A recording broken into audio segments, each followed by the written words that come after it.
On the industrial portion, and you may want to reference this to your staff, could that be used for a port terminal for liquid, industrial liquids coming in on the barge canal, perhaps in a barge, perhaps by pipeline? And could a tank farm be put on that property? In its existing state? No, if you grant the district rights, would that? Well, I'm under the impression that it can be done now because it's heavy industrial. Okay, I don't know. That's why I'm asking. Only if it's in the code. If it's in the code. A shot at it if it's in the code. You could do that currently on the property as it stands right now, and you could do it. You know, depending, you actually would have more restrictions under the new port district than you would under the He has right existing. now the highest and best use of industrial on that property now, heavy industrial, and he's actually proposing to relieve a lot of that. Did you say that all the industry would have to be water related, or did I misunderstand that? No, there's it's broken in sections, and a section of it would be related to water activity, and that would be the portion that's on the water area. Is that correct? Yes, that's correct. Thank you for answering the question. That's the project. I believe, in my opinion, it's a very, very good project. I'm excited about it. I think, again, it plans for the future of Citrus County, and I want to reiterate what I said earlier. I want to thank the applicant for bringing this forward, and this will have a positive effect on our economic situation. I appreciate it coming forward. I'm excited about it, and I wholeheartedly support this. This is quite an interesting project for Citrus County, and because it's visionary, and it's very project specific. It's a little bit unusual. It's the only underdeveloped parcel of land in this county that could support mixed-use waterfront development with a deep Gulf access. And from the testimony you've heard tonight, it has minimal impacts on the environment and the manatees. I'm not going to go over all the standards. I wrote them all down. Infrastructure will be constructed by the applicant at the applicant's cost. I will support this measure. Well, bring a project forward of this magnitude to help create jobs, help create good quality life that we're looking for in Citrus County, I think should be commended. And Mr. Hollins, you spend a lot of money in this community, and your family has over the years, and I think it's just a testimony of what you folks believe in and do in this community, and you should be commended to bring something like this forward, and we'll be proud of this project as it moves forward. I know that Dixie, you didn't get a chance to say anything. No, let's go. Let's move on. Can you stand up a minute, Dixie? No maps, please. Oh, here we go.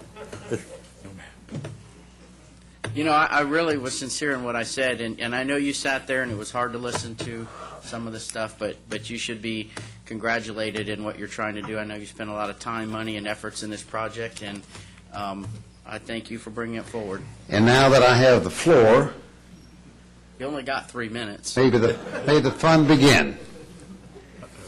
It's an honor to be here, and I want to thank the commissioners to support this project.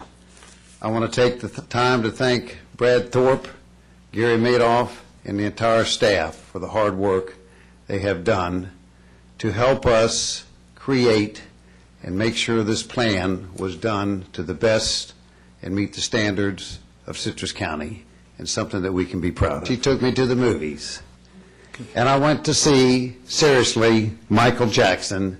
This is it. And this is it.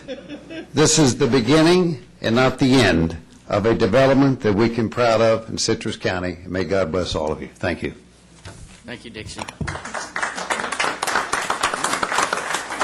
For the institutional, educational, and medical facilities, and they need to be bigger and better as the project is bigger and better. So the smaller project, yes, they get a package of incentives, but as you bring in something good, bigger, job creative, tax-based creative, i.e. a teaching hospital in the middle of the county, there is an incentive package for that big project. And my comments will be less technical than Mr. Stillwell's, but I'd like to say that the EDC is behind this project, and for the reasons that has already been talked about, and that it's more than just a widening of a road.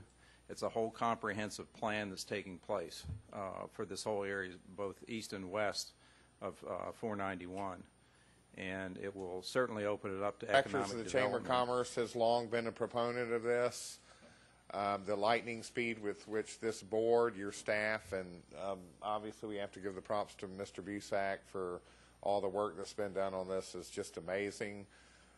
Anybody that may be a critic of this needs to take the time out to really research in depth what is being proposed here, because it's I think one of the largest economic development opportunities that this county's ever seen, notwithstanding. I'm Jeff Green, 420 South Lecanto Highway.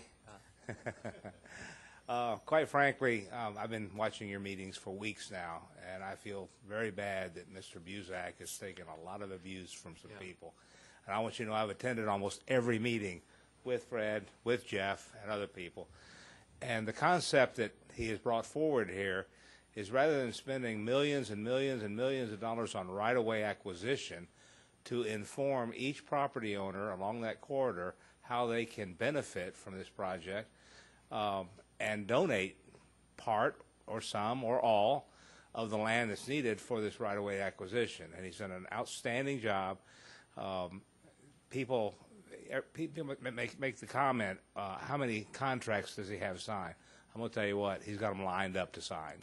So I'm very proud of what he's done. I hope I've helped a little bit. But this is how you diversify from Duke Energy. This is exactly how you do it. You need this kind of economic stimulus so that we're not dependent on any other large corporation. And I'm probably one of the ones most affected by this project of having to lose land, but I'm all for it. Thank you. It's impossible for Mr. Busak to go out and get signed contracts until this board voted on an alignment.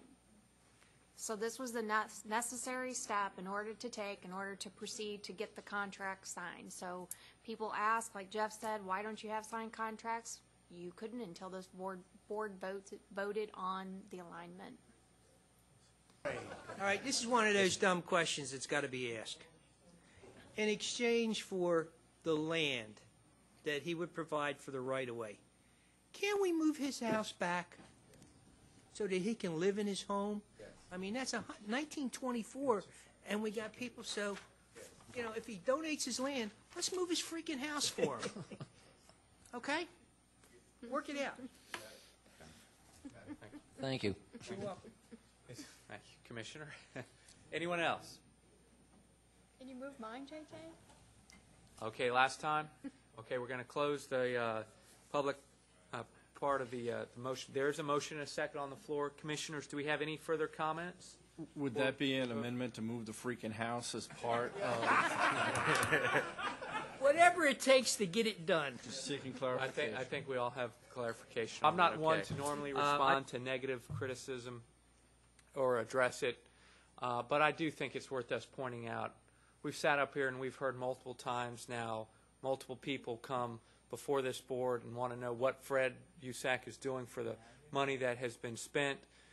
Give me a detailed illustration of what we're doing, and on and on and on. And I don't see one of those people here, anyone here tonight that has raised. And the next time somebody comes before this board and wants to ask the question, they need to look back at the video and look at the minutes of this meeting to see the return on investment that this county is getting and has gotten from what has been paid.